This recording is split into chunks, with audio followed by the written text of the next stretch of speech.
अस्सलाम वालेकुम my dear fighters. मैं उम्मीद करती हूँ कि आप लोगों ने बायो का फुल सिलेबस कवर कर लिया होगा या फिर करीब तर होगे। मेरी दुआएं हमेशा आपके साथ हैं। इंशाल्लाह फुल मार्क्स लेकर आप अपने पेरेंट्स का मान ज़रूर बढ़ाएंगे। बच्चों, आप एक मुश्किल पेपर की तैयारी में मसरूफ़ हैं और आपकी आपी आपकी हेल्प लेना आए, इट्स इम्पॉसिबल। सो बच्चों, गौर से मेरी एक एक बात सुन लो और अपने पल्ले से बांध लो। जितनी आपने मेहनत की है उसका फल आपको ज़रूर मिलेगा। जो बच्चे किसी वजह से थोड़ा पीछे रह गए हैं, आप लोग यकीन करो, मेरा दिल उनके लिए परेशान है। मुझे हर रोज़ 15 से 20 बच्चों के मैसेज आते हैं कि प्लीज़ आप ही हमारी हेल्प करें, प्लीज़ मैं हमारी हेल्प करें, कोई हमें सजेशंस दें किस तरह हम अपना सिलेबस कवर कर सकते हैं। बच्चे सब मेहनत करते हैं लेकिन कभी कभार कुछ मिसअप हो जाता है। लेकिन आपने परेशान नहीं होना। आज की वीडियो में कुछ टिप्स दूंगी, उनको फॉलो करके आप एग्जामिनर को इम्प्रेस करके अच्छे मार्क्स देने में कामयाब हो जाओगे। सबसे पहली बात, कोई टेंशन नहीं लेनी कि ये रह गया वो रह गया, मेरे फलां दोस्त ने ये भी कर लिया वो भी कर लिया। आपके दोस्त ने कितना किया और कितना नहीं किया, इससे आपको कोई फर्क नहीं पड़ेगा। आपको तब फर्क पड़ेगा जब आप अपनी स्टडी पर फोकस करोगे। Full grip on important areas, यानी आपको अपने सिलेबस पर मुकम्मल कंट्रोल हो। आपने अपने पेपर पैटर्न के मुताबिक अपने पेपर को तैयार करके ही जाना है। इसके हवाले से बायोलॉजी 9th क्लास की मैंने पेपर स्कीम ऑलरेडी अपने चैनल पर अपलोड की हुई है, उसका लिंक भी लास्ट में डिस्क्रिप्शन में होगा। आप लोग तैयारी करने से पहले वो वीडियो लास्ट में देखो। इस सिलसिले में जो आपको 80/20 फॉर्मूले का पता है उसके मुताबिक भी अपना पेपर तैयार करें। पास्ट पेपर्स और मोस्ट रिपीटेड सवालात को हरगिज मिस मत करें, और ख़ास तौर पर एवरेज बच्चे उनको ज़रूर करें। इस सिलसिले में मेरे चैनल पर भी हर चैप्टर के गेस्ट मैंने दिए हुए हैं, आप इनको भी फॉलो कर सकते हैं। क्लियर योर कॉन्सेप्ट्स, ये कॉन्सेप्ट वाला पेपर है। जब तक आपके कॉन्सेप्ट्स क्लियर नहीं होंगे, उनमें डाउट होगा, तो आप अच्छे मार्क्स नहीं ले पाओगे।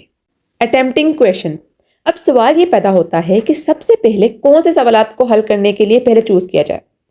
अक्सर लोग कहते हैं कि शॉर्ट पहले करने चाहिए फिर लॉन्ग की तरफ आना चाहिए, लेकिन मेरा ज़ाती तजर्बा और अल्हम्दुलिल्लाह जो कि हमेशा कामयाब रहा है कि अगर तो आपको लॉन्ग क्वेश्चन अच्छे से आते हैं तो पहले उनको कर लिया जाए, क्योंकि इसमें डायग्राम वगैरह बनानी होती है, फ्लो चार्ट बनाने होते हैं, फ्लो शीट बनानी होती है, एक्सप्लेन्ड वे में आपने चेकर को इंप्रेस करना होता है अपने क्वेश्चन के थ्रू। इससे मार्क्स भी ज़्यादा होते हैं। और अगर लास्ट में खुदा ना खासा टाइम कम हो और आपका लॉन्ग क्वेश्चन छूट गया तो यकीन करो बड़ा ही रिग्रेट होगा कि आता भी था, मार्क्स भी ज़्यादा थे, फिर भी छूट गया। और हाँ, अगर लोग अच्छे से नहीं आते तो फिर जो पहले अच्छे से आते हैं उनको कवर कर लो। ड्रॉ डायग्राम, हर सवाल से रिलेटेड डायग्राम ज़रूर ड्रॉ करनी है आपने। अपने जवाब की एक्सप्लेनेशन डायग्राम से करोगे तो एग्जामिनर को इम्प्रेस करने में कामयाब हो जाओगे। ज़रूरी नहीं है कि बहुत खूबसूरत डायग्राम बनाई जाए, बस इतनी काफ़ी है कि आप डिफाइन करने में कामयाब हो जाओ। हाईलाइट की पॉइंट्स, हेडिंग्स, सब हेडिंग्स और मेन पॉइंट्स को हाईलाइट करना मत भूलें। ये तरीका एग्जामिनर को मुतवज्जे करेगा। बुलेट पॉइंट्स बनाने से एग्जामिनर की अटेंशन को सीख कर सकोगे और वो इजी फील करते हुए आपको अच्छे मार्क्स दे देगा। इंक्लूड एग्जाम्पल्स, अपने जवाबात की वजाहत के लिए अपने पॉइंट्स को रियल लाइफ से एग्जाम्पल देकर बयान करें। ये पेपर चेकर को मुतासिर करेगा, उसे यकीन हो जाएगा कि बच्चे का इस टॉपिक पर फुल अबूर है। इस तरह आप एक्स्ट्रा मार्क्स लेने में कामयाब हो जाओगे। बी कंसाइज, यानी सवाल से रिलेटेड ही जवाब दें। जो बात पूछी गई है सिर्फ उतना ही जवाब दें। जवाब को लंबा करने के चक्कर में मोस्टली सही जवाबात उसी तवारत में छुप जाते हैं जो एग्जामिनर को मालूम करना होते हैं। नोट लीव एनी क्वेश्चन, कोई भी सवाल खाली मत छोड़ कर आए। जनरल नॉलेज जो भी उस वक्त आपके जहन में आए उसे लिख डालें। 1-2 की पॉइंट जहन में उसे फैला कर लिख दें। Note right in paragraph, biology में कभी भी पैराग्राफ की शक्ल में कोई जवाब मत दें, हमेशा पॉइंट्स बनाएं, ख्वाह वो छोटे छोटे सेंटेंसेस ही क्यों ना बन रहे हों। यूज़ ऑफ आंसर शीट, मतलब आपने आंसर शीट का इस्तेमाल कैसे करना है। बच्चों, जब भी आपको कोई सवाल शुरू करें, जो पार्ट भी शुरू किया है उसमें जितने भी जवाब देने हैं वो दें। जब सब कर चुको तो नीचे आखिर में एक लाइन ड्रॉ करते हैं, 2 लाइन्स छोड़कर फिर अगला पार्ट शुरू करें। और अगला पार्ट शुरू करने के लिए अगर तो उसी पेज पर सिर्फ 4 से 5 लाइनें ही बची हैं तो आप नेक्स्ट पेज की तरफ मूव ऑन कर जाएं, ताकि टीचर को पता चल सके कि अगला पार्ट शुरू हो चुका है।